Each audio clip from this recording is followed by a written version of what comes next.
Я как политолог могу сказать, что для наших людей Конституция – это важный документ.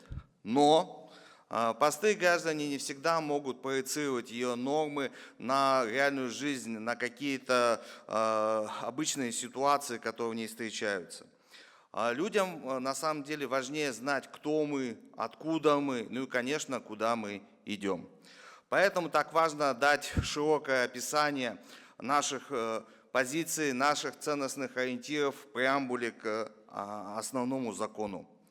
Фактически именно преамбула становится концентрированным выражением всего, что мы хотим видеть в оценках прошлого и оценках будущего. Используя в основном законе такую преамбулу, мы с одной стороны честно говорим о своих исторических корнях.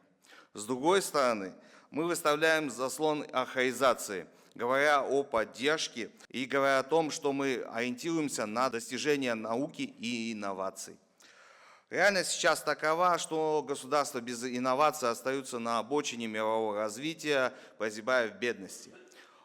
Реализуя вот такой вот принцип в преамбуле, мы ставим для нашей молодежи ориентир.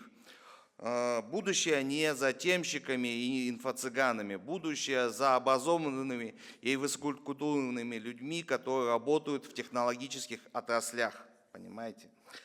В предложенном варианте преамбулы есть еще место как посылом для внутренней и для внешней аудитории. Что мы говорим для других государств?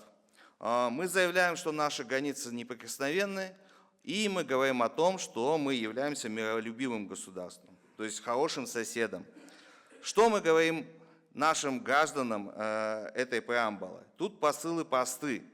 Мы закрепляем основные принципы в Конституции. Это справедливость, закон и порядок.